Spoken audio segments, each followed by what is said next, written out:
بسم اللہ الرحمن الرحیم۔ السلام علیکم۔ کیوا کی جانب سے ایک نئی شرط عائد کی گئی ہے اور شاید غیر ملکیوں کے لیے بہت سارے لوگوں کے لیے یہ اچھی بھی ہوگی، بہت سارے لوگوں کے لیے بری بھی ہوگی۔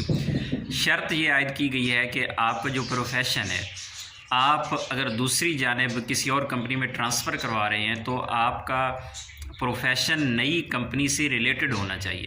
ایسا نہ ہو کہ آپ کا پروفیشن ہے فوڈ انسپیکٹر کا اور آپ کسی کنسٹرکشن کمپنی میں جا رہے ہیں۔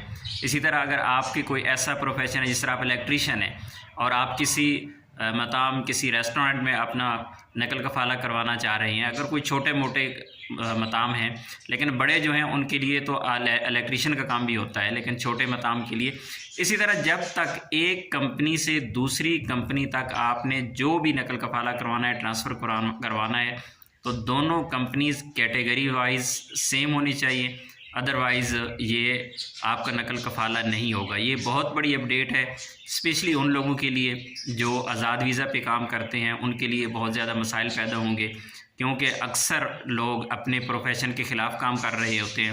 اکثر لوگ ایک کفیل سے جب دوسری جگہ پہ نقل کفالہ کرواتے ہیں، اور لوگ آزاد ویزا لیتے ہی یہی سوچ کے ہیں کہ آزاد ویزا لیں گے، اس کے بعد کسی اور کمپنی میں ہم اپنا نقل کفالہ کروا لیں گے، جہاں بھی کام ملے گا، جیسا بھی ملے گا۔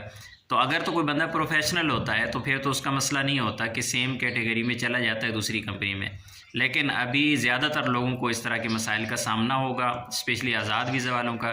اور دوسری جانب جو پروفیشنلز ہیں، مثلا ایک الیکٹریکل کا کام بندہ جانتا ہے، ایک میکینیکل کا ہے یا سول کا ہے، تو اس کو بہت زیادہ فائدہ ہوگا، کیونکہ اس کا نقل کفالہ آسانی سے دوسری جگہ پہ ہو جائے گا۔ اور دوسری کمپنیز ہیں جہاں پر نان پروفیشنل لوگ ایسی جگہوں پہ کام کر رہے ہوتے ہیں، تو پروفیشنلز لوگوں کو ان کی جگہ پہ کام کرنے کا موقع ملے گا، ان لوگوں کو بہت زیادہ فائدہ ہوگا۔